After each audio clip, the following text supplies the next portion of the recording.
नमस्कार. उत्सव सह्याद्रीमध्ये मी अमोल कडूकर आपल्या सर्वांचं मनपूर्वक स्वागत करतो.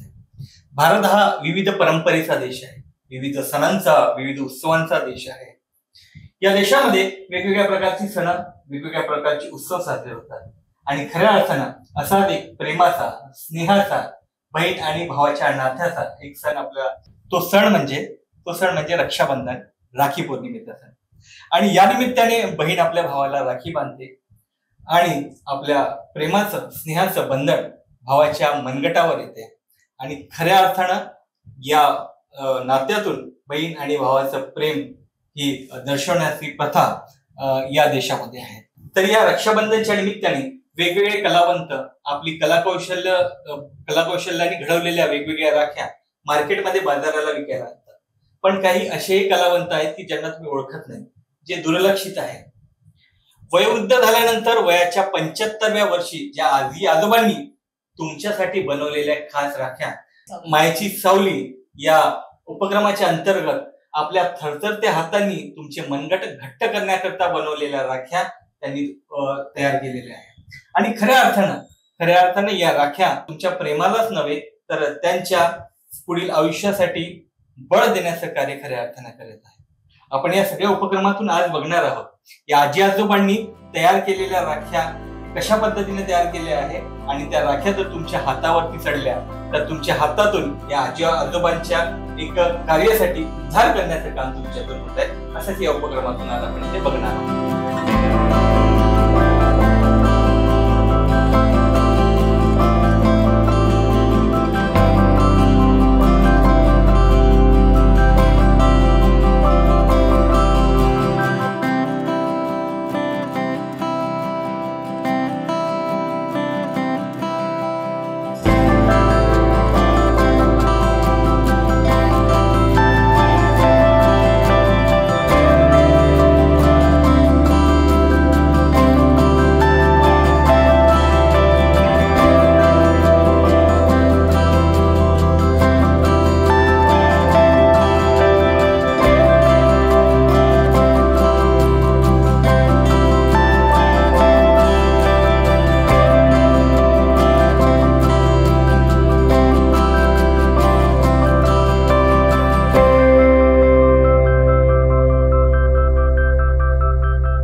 नमस्कार.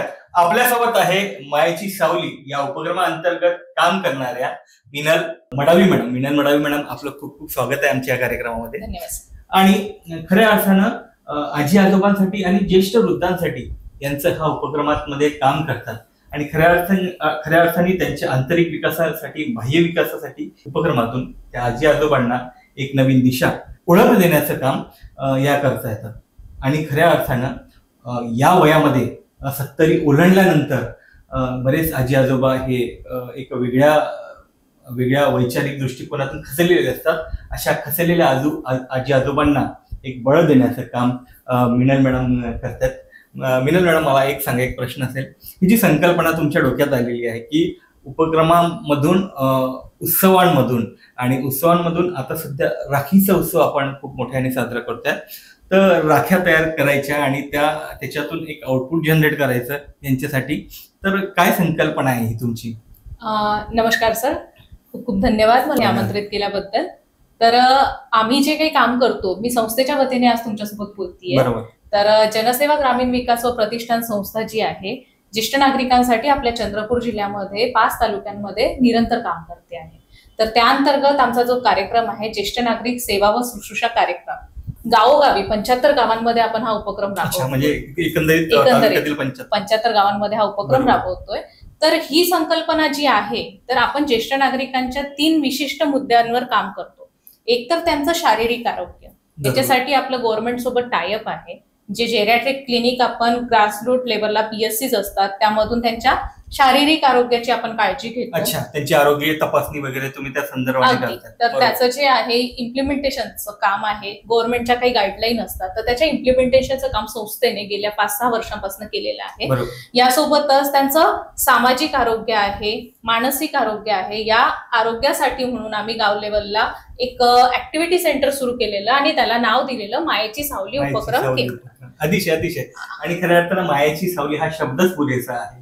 म्हणजे खऱ्या अर्थानं ज्यांनी आजपर्यंत मायेने लोकांच्या डोक्यावर हात फिरवला, आज त्यांच्या डोक्यावर हात फिरवण्याचं काम तुमचं हा उपक्रम करत आहे. अतिशय सुंदर. आणि मला विचारायचं आहे की आता तुम्ही सध्या राखीचा उपक्रम घेऊन आलेले आहात, तर काय आहे त्याच्यामध्ये? तर ही कन्सेप्ट जर आपण संकल्पना समजून घ्यायची झाली तर जे आपले ऍक्टिव्हिटी सेंटर आहे तिथे डेली रुटीन मध्ये बऱ्याचशा ऍक्टिव्हिटीज आम्ही घेत असतो. तर ह्या कशासाठी घेतो की ते एंगेज राहिले पाहिजे, की त्यांचं मानसिक आरोग्य स्वस्थ राहिलं पाहिजे. शारीरिक आरोग्यावर बरेच जण भर देतात, पण मानसिक आरोग्याचं काय, बरोबर आहे की नाही? तर त्याच्यासाठी आम्ही जे सेंटर सुरू केलेले आहे त्याच्यात डेली रुटीन ऍक्टिव्हिटीज सोबत जे फेस्टिवल असतात, या फेस्टिवलला अनुसरून, जसं की दिवाळीमध्ये आम्ही दिवे देतो त्यांना, ते दिवे रंगवण्याचं ते काम करतात, त्यामध्ये त्यांना आनंद मिळतो. यासोबतच आता जे रक्षाबंधन येत आहे त्याला अनुसरून आम्ही राखी मेकिंगचं काम आपापल्या सेंटरवर सुरू केलेलं आहे, की त्यासाठी लागणारा जो कच्चा माल आहे, जे काही साहित्य आहे छोटं मोठं, ते संस्था त्यांना पुरवते आणि त्यातून ते सुंदर सुंदर अशा राख्या तयार करतात. बरोबर, म्हणजे अतिशय सुंदर सुंदर राख्या करतात. पण तुम्हाला एक चॅलेंज आलंय का? म्हणजे हे सगळे करणारे जे असतील आजी-आजोबा, ते साधारणतः 70 किंवा 65 क्रॉस केलेले असतात. थरथरलेल्या हातांनी जे तुम्ही राखी बनवता किंवा त्यांना तुम्ही मार्गदर्शन करताना काय अनुभव असतं की एवढ्या म्हणजे एजेड वयामध्ये अतिशय राखी बनवणे म्हणजे काही सोपं काम नाही, कौशल्याचं काम असतं. मी पाहिलं ते की छोटे छोटे मणीमध्ये ते धागे वगैरे होतात. त्यांना त्याचा सगळं कसं अनुभव आहे ते त्यांचा या सगळ्यांचा? तर कसं आहे ना सर, हा पहिल्यांदा करत नाही आम्ही, याला 3 वर्ष झाले आम्ही या सगळ्या गोष्टींचा सराव करतोय. बरोबर, की एका साध्याशा सुईमध्ये आपल्यासारखी जनरेशन सुद्धा धागा टाकायला त्रास म्हणजे मला अवघड जाते, मी अजूनही सुईमध्ये धागा टाकायला अवघड जाते. बरोबर आहे. पण कसं आहे सर, आता आपल्या केंद्रामध्ये 20-30 लोक येऊन बसतात. तर कसं असतं की एकाला खूप चांगल्या पद्धतीने ते ओवता येतं. सुरुवातीला ते म्हणतात की मला हे जमणार नाही, मला हे जमणार नाही, पण तेव्हा 4 लोक येऊन बसतात, ते एकमेकाला बघतात, तो उत्साह आपोआप त्यांच्यामध्ये, बरोबर, म्हणजे एकमेकांना पाहून त्यांना बळ मिळत असेल की हा करू शकतो तर मी का करू शकत नाही. अतिशय खरं आहे की म्हणजे एकमेकांचा हात घेऊन सर्वांनी सोबत चालायला पाहिजे. किले मशाल चल पडे हे लोग मेरे गाव में, अब अंधेरा चीर देंगे लोग मेरे गाव में, आजाद सूरज अब निकलेगा देश के हर गाव में, अब इकट्ठा हो रहे हैं लोग मेरे गाव में, अब इकट्ठा हो रहे लोग मेरे गाव में. आणि गावात तुम्ही सगळ्यांना एकत्रित करून जो कार्य करण्याचा एकदम स्तुत्य उपक्रम जो तुम्ही करत आहात ना, हा नक्कीच म्हणजे वाखणण्याजोगे आहेत.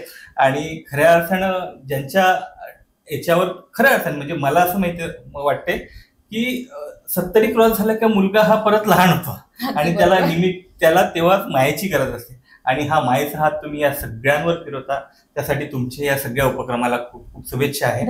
एक शेवटचा प्रश्न आणखी एक मॅडम मला असेल की मला सांगा की हे जे राखी वगैरे तुम्ही बनवता आणि विकता, याच्यातनं काही इकॉनॉमिकल आउटपुट होतं का त्यांच्यासाठी? नक्कीच होतं सर, की कसं असतं ते मिळून बनवतात, बरोबर आहे. तर जो आलेला नफा असतो तो आम्ही वैयक्तिक त्यांना देत नाही, बरोबर, पण आलेल्या नफ्यातून त्यांच्या सेंटरसाठी लागणारं जे काही साहित्य असेल, छोटीशी एक घड्याळ असेल, चटई असेल, बाकी साहित्य तर आम्ही संस्थेकडून देतो. पण आपण संस्थेत किती दिवस त्यांना काम करणार, तर त्यांच्या हाताला जर 2 पैसे येत आहेत तर ते आपल्या सेंटरसाठी एखादी नवी वस्तू खरेदी करू शकत आहे, याचा आनंद त्यांना जगावेगळा. बरोबर, म्हणजे आपल्या स्वतःच्या मेहनतीने एखादी वस्तू आपण स्वतःसाठी आपल्या मनोरंजनासाठी ते खरेदी करतात. अतिशय स्तुत्य उपक्रम आहे तुमचा.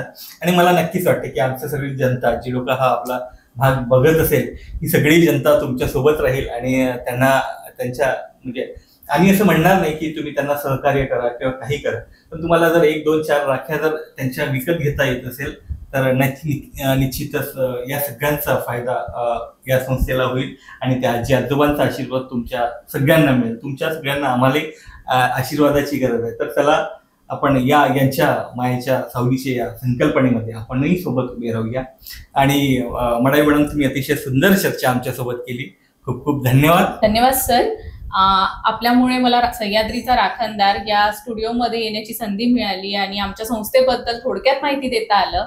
तर त्याबद्दल आपल्या सर्व टीमचे मी खूप खूप मनापासून आभार मानते आणि येणाऱ्या राखी उत्सवानिमित्त आमच्या आजी आजोबांकडून, मायेची सावलीच्या संपूर्ण टीम करून, जनसेवाच्या संपूर्ण टीम करून खूप खूप शुभेच्छा. Thank you so much. खूप खूप धन्यवाद मॅडम, तुम्ही आमच्या सोबत आलात त्याबद्दल धन्यवाद. थँक्यू. तर चला तर मग यावर्षीचं रक्षाबंधन साजरा करूया आपण त्या आजी आजोबांसोबत, त्या मायेच्या सावलींसोबत, ज्या आजोबांनी आपल्या थरथरत्या हातांनी एक सुंदर सुंदर राख्या तयार केलेल्या आहे. आणि खऱ्या अर्थानं त्या राख्या नसून त्यात दडलेला आहे प्रेम, त्यात दडलेला आहे त्यांचा आशीर्वाद. आणि हा प्रेम, हा आशीर्वाद कुठल्याही दुकानात, कुठल्याही बाजारात तुम्हाला मिळणार नाही. आणि खऱ्या अर्थानं जर तुम्ही या रक्षाबंधनला या आजी आजोबांनी बनवलेल्या राख्या तुमच्या भावाच्या मनगटाला जर बांधल्या तर खऱ्या अर्थानं त्या मनगटात बळ शक्ती आल्याशिवाय राहणार नाही.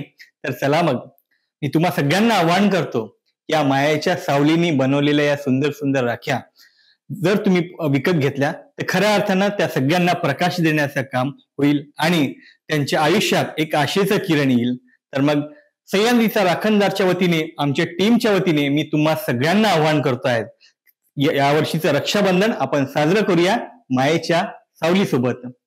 डीओपी नैनेश मडावीसह असिस्टंट डीओपी मारिया आणि मोना मॅडम सोबत मी अमोल कडूकर. बघत राहा सह्याद्रीचा राखणदार.